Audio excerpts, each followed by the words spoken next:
பெரியவா சரணம். பெரியவா வானொலியின் மாலை நிகழ்ச்சிகள் ஆரம்பமாகின்றன.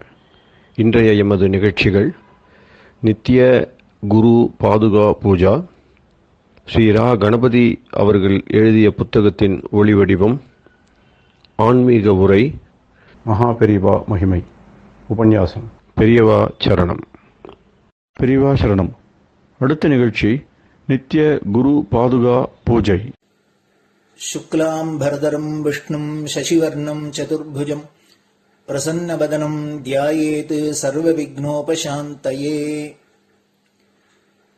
ममोपात्त समस्त दुरितक्षयद्वारा श्री परमेश्वर प्रीत्यर्थं गुरुप्रसाद सिद्ध्यर्थं गुरुप्रीत्यर्थं गुरुपादपूजाम् अद्य करिष्ये। गुरुर्ब्रह्मा गुरुर्विष्णुर्गुरुर्देवो महेश्वरः गुरुः साक्षात् परब्रह्म तस्मै श्रीगुरवे नमः। अपार करुणासिन्धुं ज्ञानदं शान्तरूपिणं श्रीचन्द्रशेखरगुरुं प्रणमामि मुदान्वहम्। सदाशिवसमारम्भां शङ्कराचार्यमध्यमाम् अस्मदाचार्यपर्यन्तां वन्दे गुरुपरम्पराम्.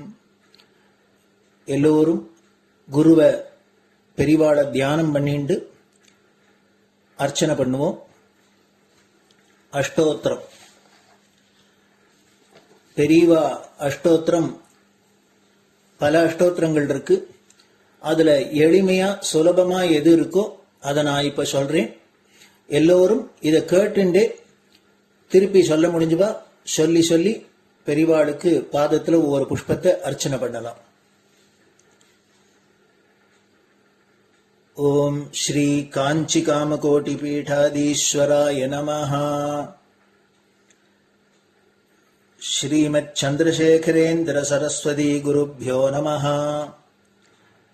संन्यासाश्रम शिखराय नमः. काषाय दंडधारिणे नमः. सर्वपीठापहारिणे नमः. स्वामिनाथ गुरवे नमः. करुणासागराय नमः. जगदाकर्षण शक्तिमते नमः. सर्वचराचर हृदयस्थाय नमः. ओम भक्त परिपालक श्रेष्ठाय नमः. धर्म परिपालकाय नमः. श्री जयेन्द्र सरस्वत्याचार्याय नमः. श्री विजयेन्द्र सरस्वती पूजिताय नमः. शिवशक्ति स्वरूपाय नमः. भक्ताभीष्ट प्रदायकाय नमः. ब्रह्मण्य पोषकाय नमः. ब्रह्म विष्णु शिवैक्य स्वरूपाय नमः. कांची क्षेत्रवासाय नमः. कैलाश शिखरवासाय नमः. स्वधर्म परिपोषकाय नमः. चातुर्वर्ण संरक्षकाय नमः. लोकरक्षण संकल्पाय नमः. ओम ब्रह्मनिष्ठापराय नमः. सर्वपापहराय नमः. धर्मरक्षक संतुष्टाय नमः. भक्तार्पितधन स्वीकर्त्रे नमः. सर्वोपनिषत् सारज्ञाय नमः. सर्वशास्त्रगम्याय नमः. सर्वलोक पितामहाय नमः. भक्ताभीष्ट प्रदायकाय नमः. ब्रह्मण्य पोषकाय नमः. नानाविध पुष्पार्चितपताय नमः. रुद्राक्ष क्रीडधारिणे नमः. भस्मोद्दोलित विग्रहाय नमः. सर्वज्ञाय नमः. सर्वचराचर व्यापकाय नमः. अनेक शिष्य परिपालकाय नमः. मनश्चाञ्चल्य निवर्तकाय नमः. अभयहस्ताय नमः. भयापहाय नमः. यज्ञपुरुषाय नमः. यज्ञानुष्ठान रुचिप्रदाय नमः. यज्ञसम्पन्नाय नमः. यज्ञसहायकाय नमः. यज्ञफलदाय नमः. यज्ञप्रियाय नमः. उपमानरहिताय नमः. स्फटिक तुलसी रुद्राक्ष हारधारिणे नमः. चातुर्वर्ण समदृष्टये नमः. ऋग्यजुस्साम अथर्वणादि चतुर्वेद संरक्षकाय नमः. दक्षिणामूर्तिस्वरूपाय नमः जाग्रत् स्वप्न सुषुप्ति अवस्थातीताय नमः कोटिसूर्यतुल्यतेजोमय शरीराय नमः साधुसङ्गसंरक्षकाय नमः अश्वगज गोपूजा निर्वर्तकाय नमः गुरुपादुकपूजातुरन्तराय नमः कनकाभिषिक्ताय नमः स्वर्णबिल्वदलपूजिताय नमः सर्वजीवमोक्षदाय नमः मूकवाक्ताननिपुणाय नमः नेत्रदीक्षादानाय नमः द्वादशलिङ्गस्थापकाय नमः गानरसप्रियाय नमः ब्रह्मज्ञानोपदेशकाय नमः सकलकलासिद्धिताय नमः चातुर्वर्ण्यपूजिताय नमः अनेकभाषासम्भाषण कोविताय नमः अष्टसिद्धिप्रदायकाय नमः ओम श्री शारदामठसुस्थिताय नमः नित्यान्नदानसुप्रीताय नमः प्रार्थनामात्रसुलभाय नमः पादयात्राप्रियाय नमः नानाविधमतपण्डिताय नमः श्रुतिस्मृतिपुराणज्ञाय नमः देवयक्षकिन्नरकिंपुरुषपूज्याय नमः श्रवणानन्दकरकीर्तये नमः दर्शनानन्दाय नमः अद्वैतानन्दभरिताय नमः अव्याजकरुणामूर्तये नमः शैव वैष्णवादिमान्याय नमः श्रीशङ्कराचार्याय नमः दण्डकमण्डलोहस्ताय नमः वीणामृदङ्गसकलवाद्यनाथस्वरूपाय नमः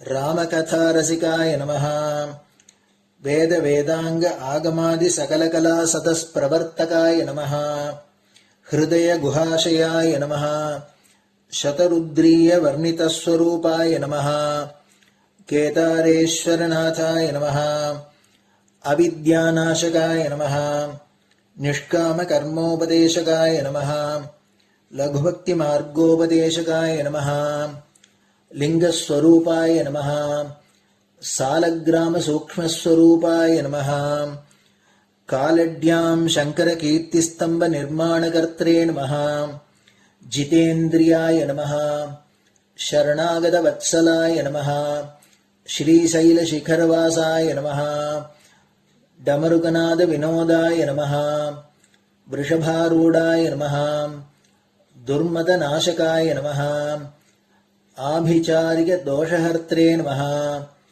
मिताहाराय नमः मृत्युविमोचकशक्त्याय नमः श्रीचक्रार्चनतत्पराय नमः दासानुग्रहकारकाय नमः अनुराधानक्षत्रजाताय नमः सर्वलोकख्यातशीलाय नमः वेङ्कटेश्वरचरणपद्मषट्पदाय नमः श्री महात्रिपुरसुन्दरी समेत श्री चन्द्रमौलीश्वर पूजाप्रियाय नमः श्रीमच्चन्द्रशेखरेन्द्र सरस्वती सद्गुरु परब्रह्मणे नमः गुरुभ्यो नमः परमगुरुभ्यो नमः परमेष्टिगुरुभ्यो नमः परात्परगुरुभ्यो नमः गुरुपरम्पराभ्यां नमः गुरुपादुकाभ्यां नमो नमः.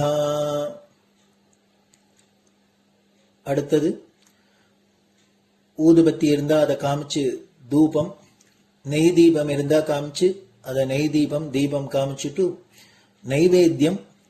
நைவேத்தியம் வெத்தலைப்பாக்கு பழம் இதுலேருந்து ஆரம்பிச்சு அவளுக்கு எது சௌரியமோ அதுபடி நைவேத்தியம் பண்ணலாம்.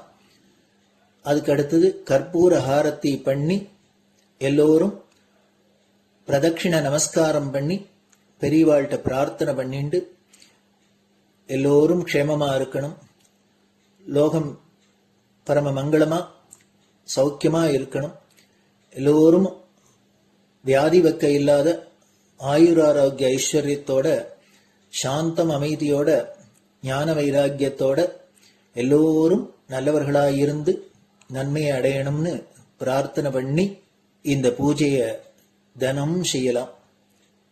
குரு பிரம்மா குருர் விஷ்ணுர் குருர் தேவோ மகேஸ்வரः குரு சாட்சாத் பரபிரம்ம தஸ்மை ஸ்ரீ குரவே நமஹ. அபார கருணா சிந்தும் ஞானதம் சாந்தரூபிணம் ஸ்ரீ சந்திரசேகர குரும் பிரணமாமி முதான்வகம். சதாசிவசமாரம்பாம் சங்கராச்சாரிய மத்யமாம் அஸ்மதாச்சாரிய பர்யந்தாம் வந்தே குரு பரம்பராம். குரு பாத பூஜை நிறைவடைஞ்சது. பெரியவா சரணம். பெரியவா சரணம்.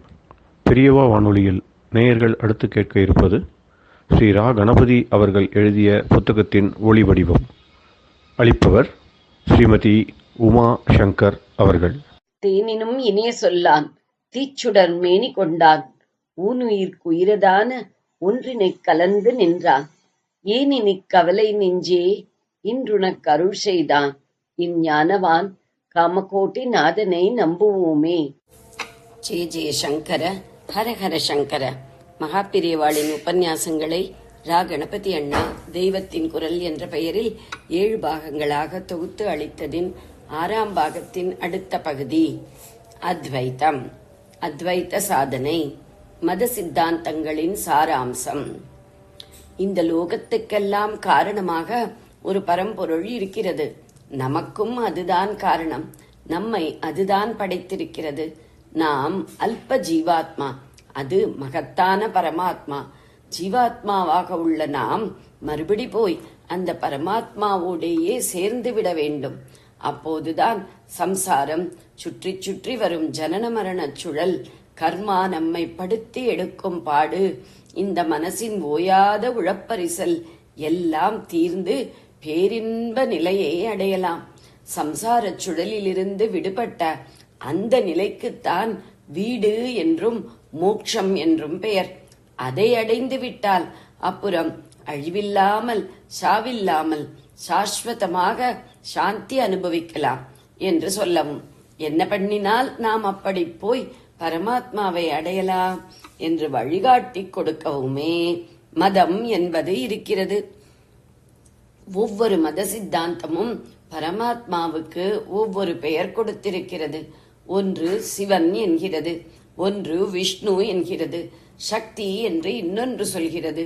இப்படி பண்ணினால் சிவன் இருக்கிற கைலாசத்திற்கு போகலாம், அதுதான் மோட்சலோகம் என்று ஒன்று சொல்லும்.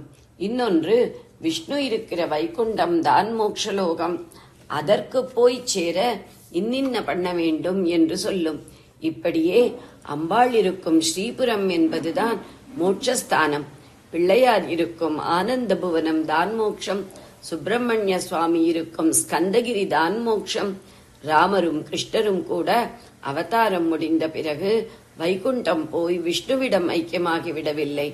ராமருக்கென்றே தனியாக சாகேதம் என்று திவ்யலோகம் இருக்கிறது, அதுதான் மோட்சம். இதே மாதிரி கிருஷ்ணருக்கென்றே தனியாக கோலோகம் என்று இருக்கிறது, அதுதான் மோட்சலோகம் என்று ஒவ்வொரு உபாசனா மார்க்கத்தில் பரமாத்மாவுக்கும் அது இருக்கும் இடத்திற்கும் ஒவ்வொரு பெயரை சொல்லி அங்கே போய் சேர்ந்து விட்டால் அப்புறம் சம்சார கஷ்டமில்லை, சாஸ்வத சௌக்கியம்தான் என்று சொல்லி இருக்கிறது. மோட்சத்தில் ஜீவாத்மாவுக்கும் பரமாத்மாவுக்கும் எப்படிப்பட்ட உறவு இருக்கும் என்பதை பற்றி ஒவ்வொரு சித்தாந்தம் ஒவ்வொரு விதமாக சொல்லும். பரமாத்மாவுக்கு முழுக்க வேறாகவே மோட்சத்திலும் ஒரு ஜீவாத்மா இருந்து கொண்டு அதை சாஸ்வதமாக பக்தி பண்ணிக்கொண்டு அதனால் சாஸ்வதமான ஆனந்தத்தை அனுபவிக்கும் என்று ஒரு சித்தாந்தம் சொல்லும். அதற்கு பேர் துவைத்தம். இன்னொன்று அப்படி முழுக்க வேறாயில்லாமல் ஜீவாத்மாவுக்கென்று தனியாக ஒரு உயிர் மோட்சத்திலும் இருந்து அது பக்தி பண்ணி கொண்டிருக்கும் என்பது வாஸ்தவம்தான் என்றாலும் தன்னுடைய இந்த உயிருக்கு உயிராக அந்த பரமாத்மா அந்தர்யாமியாக இருக்கிறது என்ற உணர்ச்சியை அது பெற்றிருக்கும் என்று சொல்லும். அதற்கு பேர் விசிஷ்டாத்வைத்தம். இன்னொன்று, சூரியன் உதயமான அப்புறம் நட்சத்திரங்கள் எல்லாம் அழிந்து போய் விடுவதில்லை, ஆனாலும் தாங்கள் இருப்பதே தெரியாமல் சர்வ சூரிய பிரகாசத்தில் அழுந்தி மங்கிப் போய் விடுகிறதோ இல்லையோ, அப்படித்தான் மோட்சலோகத்தில் ஜீவாத்மா அழிந்து போய்விடாமல் இருந்தாலும் தன்னுடைய அல்பமான சைத்தன்ய ஞானமயமான உயிருணர்வு பிரகாசத்தை இழந்து பரமாத்மாவின் பேரறிவான சைத்தன்யத்தில் அழுந்தி கிடக்கும் என்று சொல்லும். அதற்கு பேர் சைவ சித்தாந்தம். இப்படி இன்னும் பல இருக்கின்றன. அத்தனைக்கும் வித்தியாசமான அத்வைத்தம். ஆதிசங்கர பகவத் பாதாள் நிலைநாட்டியுள்ள சித்தாந்தத்திற்கு அத்வைத்தம் என்று பெயர். அது என்ன சொல்கிறதென்றால், இத்தனைக்கும் வித்தியாசமாக ஒரே பெரிய போடாக போட்டு விடுகிறது. லோகத்திலே இருந்து, அதாவது சம்சாரத்திலிருந்து, சம்சாரம் லோகத்தில்தானே நடக்கிறது, அப்படிப்பட்ட இந்த லோகத்திலே இருந்து தப்பித்து ஒரு ஜீவாத்மா பரமாத்மா இருக்கும் மோட்சலோகத்துக்கு போய் அவரோடு சேர வேண்டும் என்ற பொதுவான அடிப்படை கொள்கையில் வரும் இகலோகம் மோட்சலோகம், ஜீவாத்மா பரமாத்மாவை சேர்வது, அப்போது ஏற்படும் உறவு என்ற எல்லாவற்றையுமே அது அத்வைத சித்தாந்தம் அடித்து தள்ளிவிடுகிறது. இகலோகம் என்று ஒன்று அசல் சத்தியமாக இருக்கவே இல்லை, அது வெறும் மாயக்காட்சிதான் என்கிறது. மோட்சம் என்கிறதும் ஒரு லோகமோ இடமோ இல்லை. மனஸ் என்பதிலிருந்து ஆத்மா விடுபட்ட நிலைதான் மோட்சம்.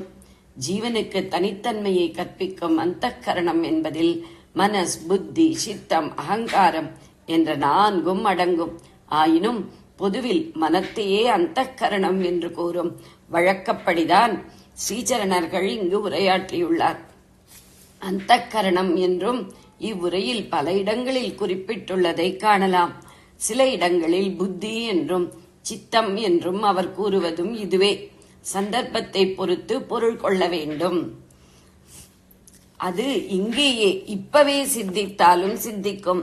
ஆகையால் செத்துப்போன அப்புறம்தான் மோட்சம் என்றில்லாமல் சரீரத்தில் ஒரு ஜீவன் இருக்கும்போது கூட முக்தனாகலாம்.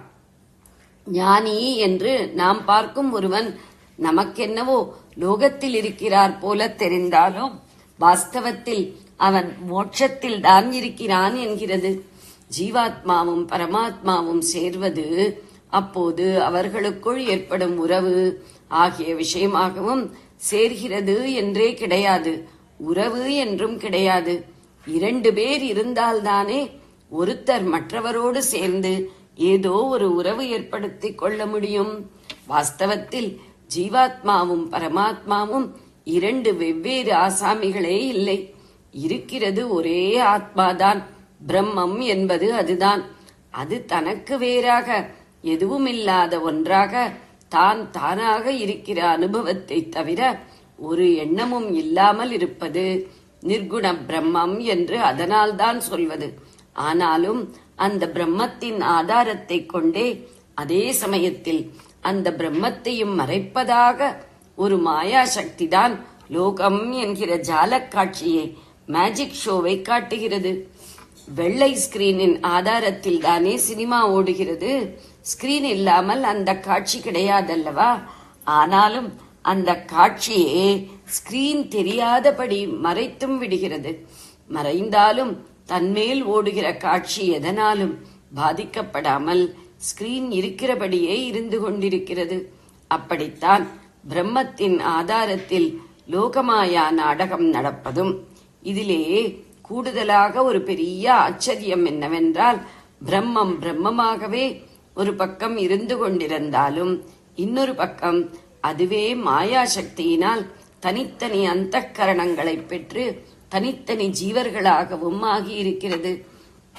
சாதனை பண்ணி அந்த அந்தக்கரணத்தை போக்கிக் கொண்டு விட்டால் ஜீவனே பிரம்மமாகி விடுவான். அதாவது ஜீவாத்மா பரமாத்மா என்ற 2 பேர் சேர்கிறது என்பதே இல்லை. இவனேதான் அவனாக தன்னை தெரிந்து கொள்கிறான்.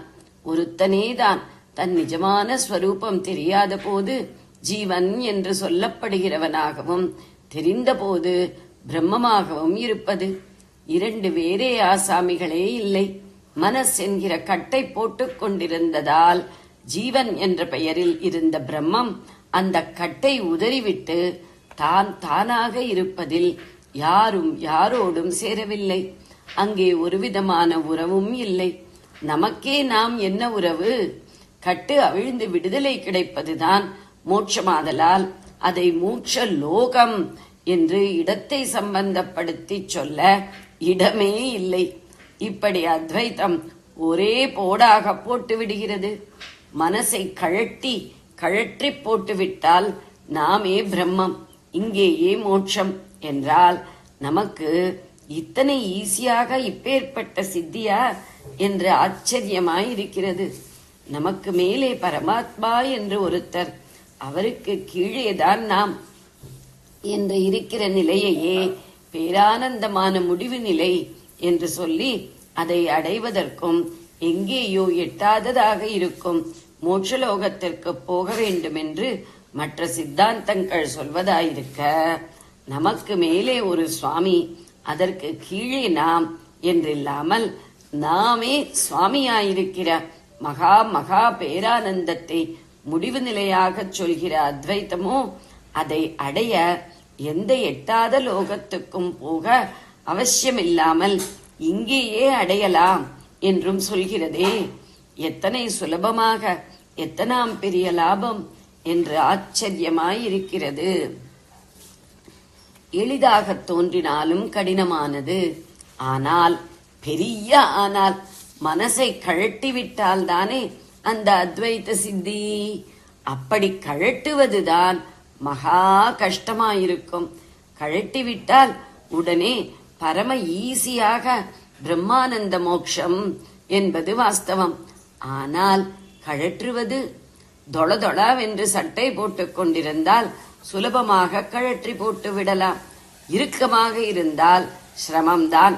அதைவிட மேல் தோலையே கழட்டி போடு என்றால் எத்தனை கஷ்டம். அந்த மாதிரி நம் உடம்போடையே ஒட்டிக்கொண்டு தோல் போல் இருக்கிறது போலத்தான் உள்ளே மனஸ் கெட்டியாக ஒட்டி கொண்டிருக்கிறது. துணியில் அழுக்கு அப்படியே சிக்கு பிடித்திருக்கிற மாதிரி. சிக்கு போய்விட்டால் துணி சுத்தமாகிவிடும். புதுசாக சுத்த துணியை சிருஷ்டி பண்ணவில்லை, ஏற்கனவே இருக்கிற துணியைத்தான் சிக்கு போக்கி சுத்தம் பண்ணுவது. அந்த மாதிரி ஜீவனுக்கு புதுசாக பிரம்மம் என்ற ரூபத்தை சிருஷ்டி பண்ணவில்லை. தற்போது பிடித்திருக்கிற சிக்கான மனசை தேய்த்து சிக்கை போக்கிவிட்டால் போதும். அவனே தன்னுடைய நிஜஸ்வரூபமான பிரம்மமாக நிற்பான். ஆனால் அந்த சிக்கு நன்றாக கெட்டியாக பிடித்து கொண்டிருப்பதை போக பண்ணுவதுதான் அசாத்தியமாக இருக்கிறது. மனஸ் லேசில் அழிய மாட்டேன் என்கிறது. மனஸ் என்பது என்ன? எண்ணங்களை உற்பத்தி பண்ணும் கருவி. எண்ணம் நின்று போனால் மனசும் இல்லாமல் போய்விடும். ஆனால் எண்ணத்தை தான் நிறுத்தவே முடியவில்லை. அது சதா சர்வதா 4 கால் பாய்ச்சலில் எங்கேயாவது பீத்துக் கொண்டு ஓடுவதாகவே இருக்கிறது. எத்தனையோ அனுபவங்கள், அனுபோகங்கள் நாம் கண்டிருக்கிறோம், கண்டுகொண்டே இருக்கிறோம். நமக்கு தெரிந்து இந்த ஜென்மாவில், தெரியாமல் எத்தனையோ பூர்வ ஜென்மாக்களில் அதுகள் ஒவ்வொன்றின் சுவடும் எண்ணத்தின் வேறாக மனசுக்குள் நன்றாக ஓடி ஓயாமல் ஒழியாமல் ஏதாவது சிந்தனையை முளைக்க பண்ணிக்கொண்டே இருக்கிறது. பெருங்காயம் செலவான விட்டும் அது இருந்த பாத்திரத்தில் நெடி விடாமல் இருக்கிறதோ இல்லையோ, அந்த மாதிரி நாம் அனுபவங்களை அனுபவித்து தீர்த்த பின்னும் அதன் நெடி விடாமல் இருக்கிறது. அதைத்தான் வாசனை, ஜன்மாந்தர வாசனை, சம்ஸ்கார வாசனை என்றெல்லாம் சொல்வது. அது என்ன பண்ணும் என்றால், அந்த அனுபவத்தை பற்றிய எண்ணத்தை மனசில் கிளப்பிக் கொண்டே இருக்கும்.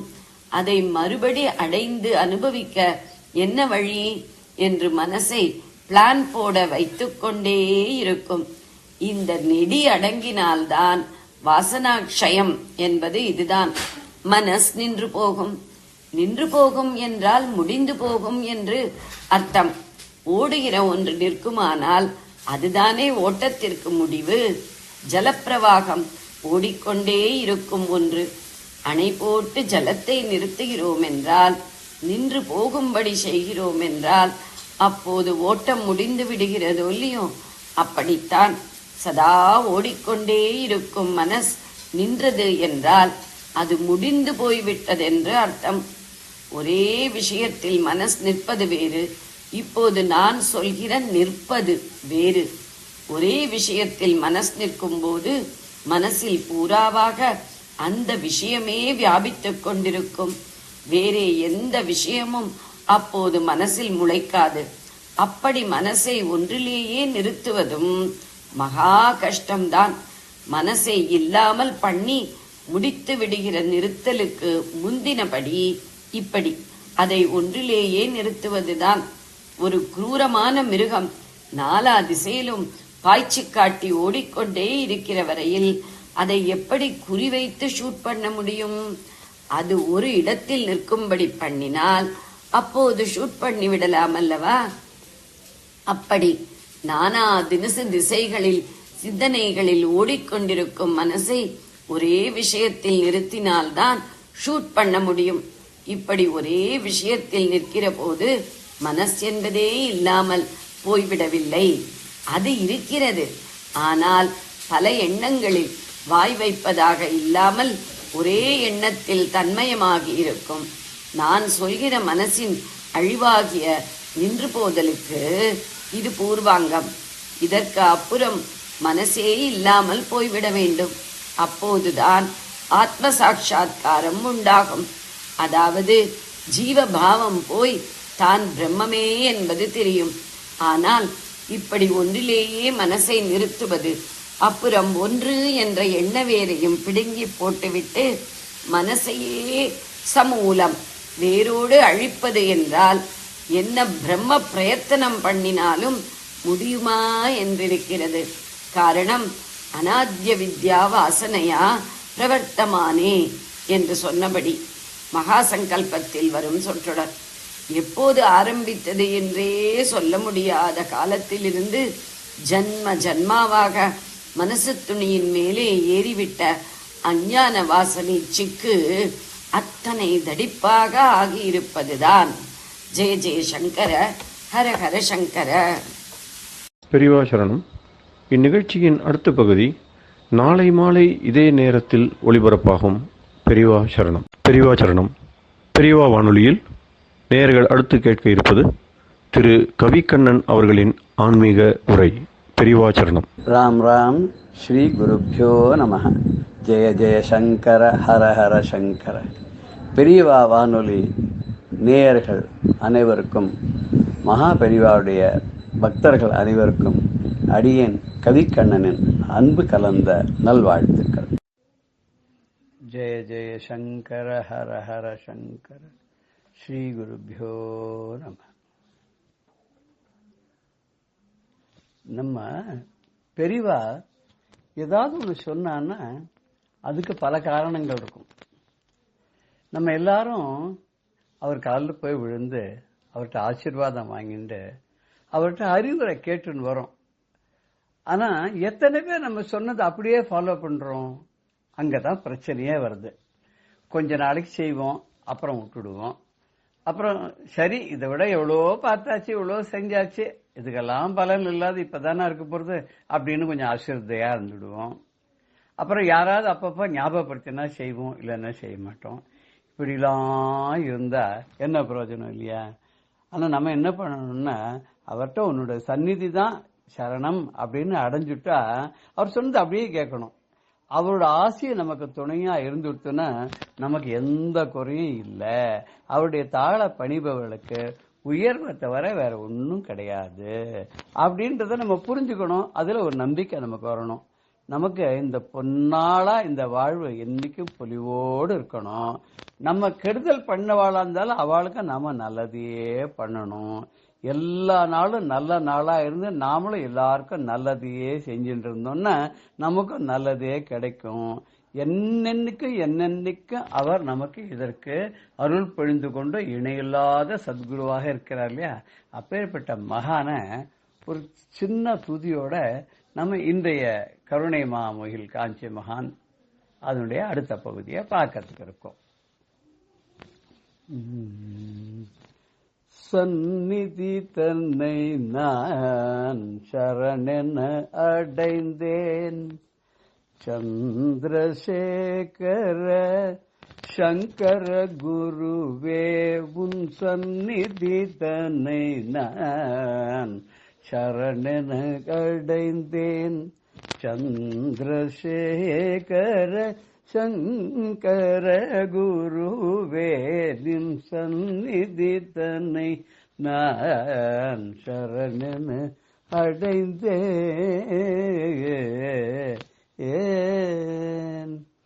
உன் ஆசி துணையாக குறையேதும் எனக்கில்லை. உன் ஆசி துணையாக குறையேதும் எனக்கில்லை. உன் தாழ் பணிவார்க்கு உயர்வன்றி வேறில்லை. உன் தாழ் பணிவார்க்கு உயர்வன்றி வேறில்லை. சந்நிதி தன்னை நான் சரணென அடைந்தேன். சந்திரசேகர சங்கர குருவே நின் சந்நிதி தன்னை நான் சரணென அடைந்தேன்.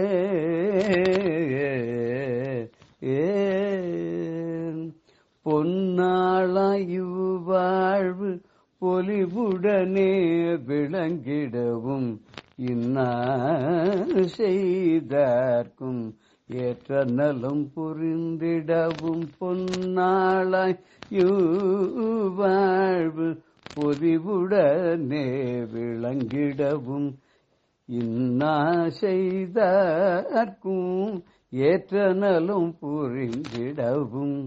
நன்னாளாய் எப்போதும் நன்மை பல செய்திடவும்.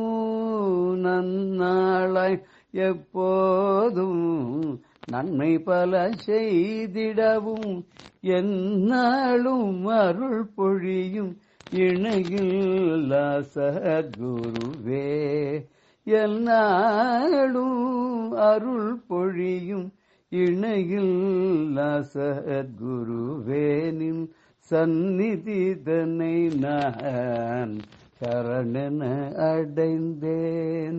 சந்திரசேகர சங்கர குருவே நின் சந்நிதி தன்னை நான் சரணென அடைந்தேன்.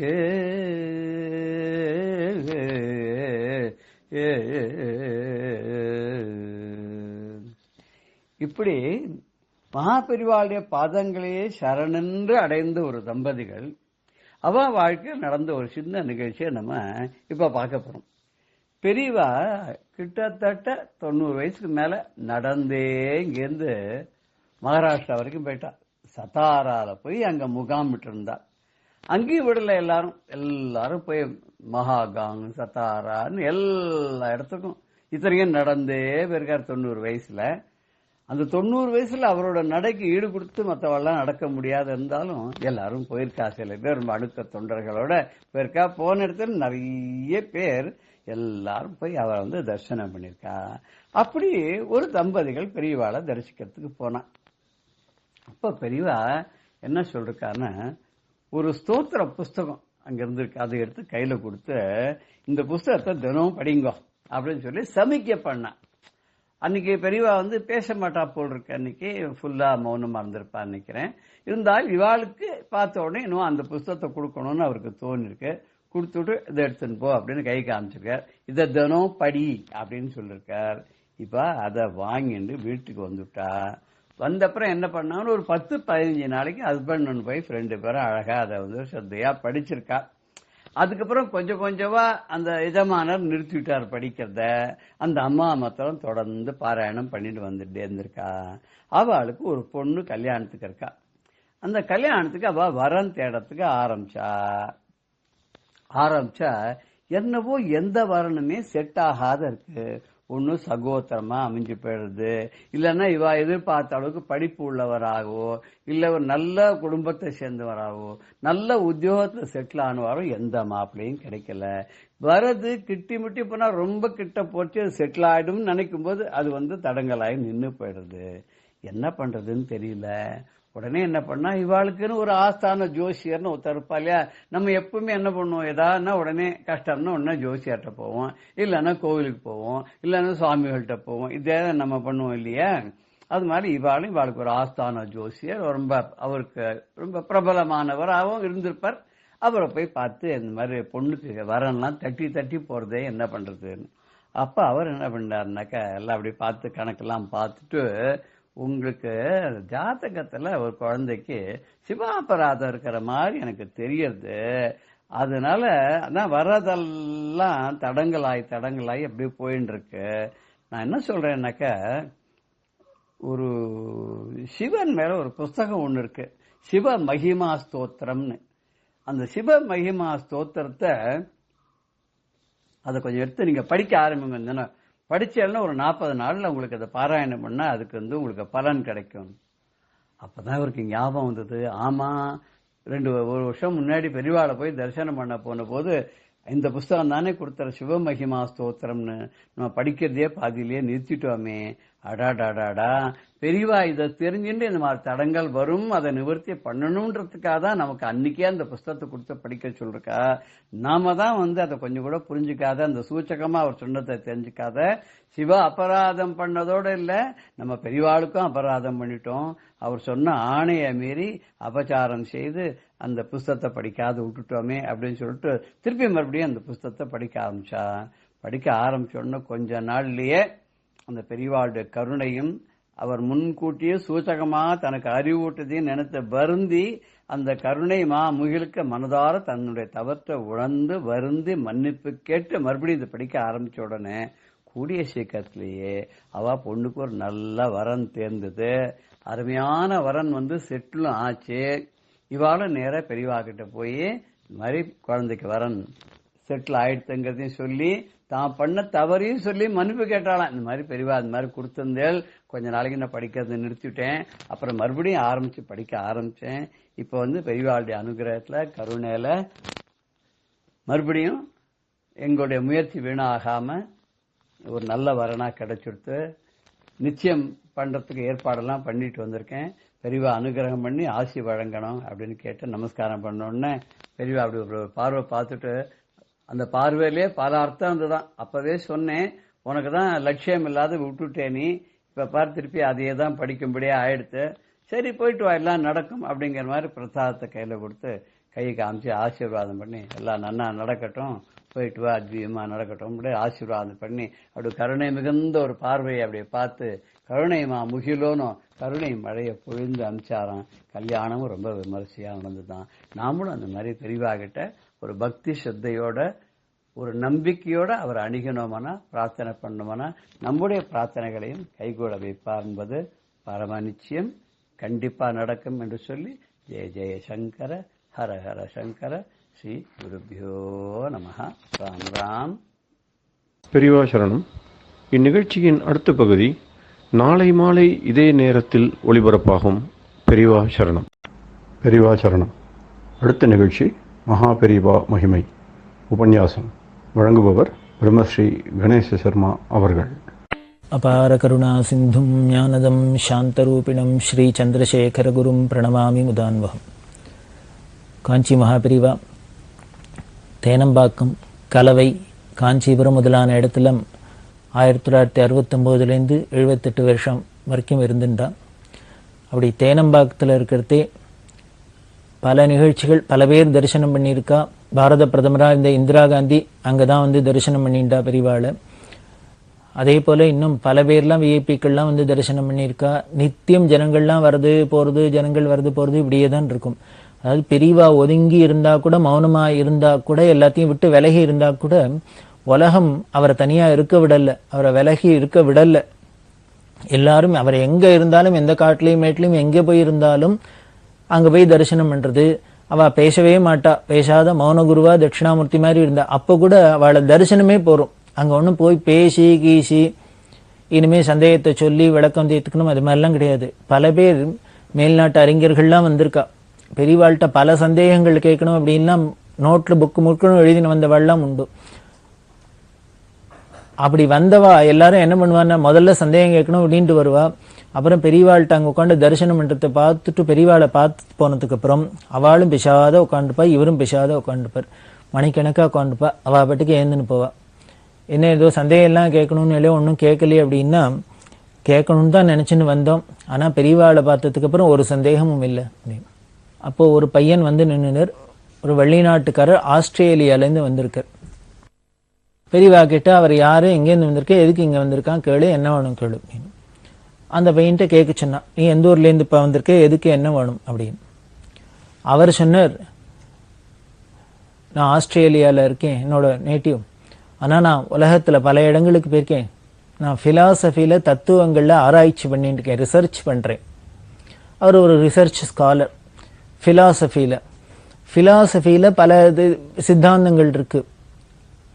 நம்ம ஹிந்து மதத்தில் சில ஃபிலாசபி இருக்குது. இந்து மதத்திலேயே பார்த்தேன்னாக்க அத்வைதம், துவைதம், விசிஷ்டாத்வைதம், இது மாதிரி அதுக்குள்ளேயே பல ஃபிலாசபிஸ்.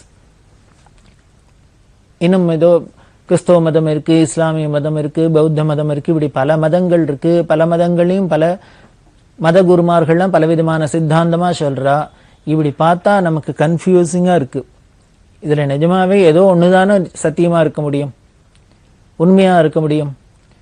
அப்படிலாம் வந்தால் நாம் ஆராய்ச்சியெல்லாம் பண்ணுறோம். அதை போல தான் இவரும் என்ன பண்ண இப்படி பல சித்தாந்தங்கள்லாம் வச்சு ஆராய்ச்சி பண்ணுறேன். அப்படி ஆராய்ச்சி பண்ணின்னு இருக்கேன் அப்படின்னு. சரி, அடுத்தது பெரியவா கேட்டா, என்ன பண்ண, நான் இப்போ என்ன பண்ணுவேன் அவனுக்கு அப்படின்னு. நான் ஃபிலாசபிலாம் ஆராய்ச்சி பண்ணி எல்லாம் பண்ணின்னு இருக்கேன். ஆனால் எனக்கு ஒரு என்னமோ மனசில் ஒரு வெறிச்சின்னு ஒரு வெற்றிடம் இருக்குது. என்ன அப்படின்னா, நாம் ஒரு மனுஷனாக பிறந்திருக்கோம். மனுஷனாக பிறந்தது எதுக்காக, என்ன பண்ணணும், நாம் வாழ்க்கை நெறி என்ன, இது மாதிரி இங்கே போகிறது அங்கே போகிறது, சாப்பிட்றது, தூங்குறது, இது மாதிரி படிக்கிறது, ரிசர்ச் பண்ணி, இதுக்கெல்லாம் தானே ஒரு மனுஷ ஜென்மம் எடுத்திருக்கோம். அது பூர்ணத்துவம் அடைய வாழ்க்கை நெறி என்ன, அதோட பர்பஸ் என்ன, மனுஷ ஜென்மம் எடுத்ததோட பர்பஸ் என்ன, எப்படி இருந்தால் அந்த பர்பஸ் சால்வ் ஆகும், நம்ம அச்சீவ் பண்ண முடியும் அப்படின்னு தெரியல. அதனால் எனக்கு வாழ்க்கை நெறி என்னன்னு தெரிஞ்சுக்கணும். அதுக்காக தெரிஞ்சுக்கிறதுக்கு வந்திருக்கேன், பெரியவா எனக்கு சொல்லணும் அப்படின்னு. நீ பெரியவா எல்லாம் நடுப்புற கூட ஒருத்தர் வச்சுன்னு அவர்கிட்ட தான் கேட்குறேன். அது சரி, அதை கேட்கறதுக்கு என்கிட்ட வந்தான் கேளு அப்படின்னு. இவன் தான் ரிசர்ச் பண்ணுறேன்னு சொல்கிறான், உலகம் முழுக்கலும் சுத்திருக்கேன்னு சொல்லியிருக்கான், அதனால் பல மத தலைவர்களை பார்த்துருக்கேன்னு சொல்கிறான். அங்கே யார்ட்டையான்னு கேட்டிருக்கலாமே, எத்தனையோ மத தலைவர்கள்லாம் பார்த்துருக்காளே, அதில் யார்ட்டையானு போய் கேட்டிருக்கலாமே வாழ்க்கை நெறி என்னன்னு, அவளே சொல்லியிருப்பாளே அப்படின்னு. அதை விட்டுட்டு ஏன் என்கிட்ட வந்து கேட்குறான் கேளுன்னு. உடனே அந்த பையன் சொன்னான், இல்லை நான் எல்லாத்தையும் கேட்டேன், போன இடத்துலாம் கேட்டிருக்கேன், பல பேர் பதிலும் சொல்லியிருக்கா, ஆனால் அந்த பதில்லாம் என்னமோ எனக்கு திருப்தியாக இல்லை, என்னை தொடரல, எனக்கு கன்வின்சிங்காக இல்லை அப்படின்னு. அதனால பெரியவாள்கிட்ட கேட்குறேன். ரெண்டாவது, அங்கே போன இடத்துல பல பேர்கிட்ட கேட்டாலும் பெரியவாளை பற்றி பல பேர் சொல்கிறா, அவள் இல்லாமல் ரெஃபர் பண்ணா. எனக்கு அவள் சொல்கிற பதில் திருப்தி இல்லை அப்படின்னு அவளுக்கு தெரிஞ்சா, உனக்கு திருப்தியாக வேணும்னா நீ ஒன்று வேணா பண்ணி காஞ்சிபுரம் அங்கே பெரியவர் ஒருத்தர் இருக்கிற, அவர்கிட்ட போய் கேளுன்னு சொல்கிறா. உங்களை தான் போகிற இடத்துல பல பேர் ரெஃபர் பண்ணா, அதனால உங்களோட பெருமையை தெரிஞ்சுது, நான் அதனால தான் நான் இங்கே முயற்சி பண்ணி வந்திருக்கேன் அப்படின்னு. சரி, பல பேர் உங்கள்கிட்ட பதில் சொன்னான்னு அது உனக்கு திருப்தியாக இல்லை, கன்வின்ஸாக இல்லைங்கிற. இப்போ நான் சொல்கிறதும் இல்லைன்னா என்ன ஒன்று அப்படின்னு. நான் மட்டும் உனக்கு திருப்தியாக சொல்லிடுவேன்னு என்ன கேரண்டி அப்படின்னு. அவர் சொன்னார், எனக்கு தெரியாது, பல பேர் உங்களோட பற்றி சொல்கிறா, நான் ஏதோ கேள்விப்பட்டுன்னு தான் வந்திருக்கேன், நீங்கள் சொல்லுங்கோ, தெரிஞ்சுக்கணும்னு எனக்கு ஆசையாக இருக்குது அப்படின்னு. ஏன்னா சொல்கிறதுக்கு முன்னாலே இது கன்வின்சிங்காக இருக்குமா இல்லையான்னு எப்படி தீர்மானம் பண்ண முடியும், சொல்லி பார்த்த அப்புறம் தான் தெரியும்.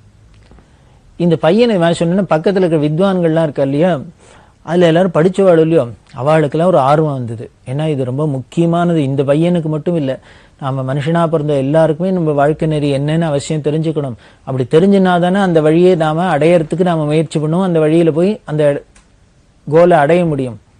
இது எல்லாருக்குமே உபயோகமாக இருக்கும். அதனால பெரியவா சொல்லணும் அவசியம், பெரியவா வாக்கால் இது வரணும் அப்படின்னு.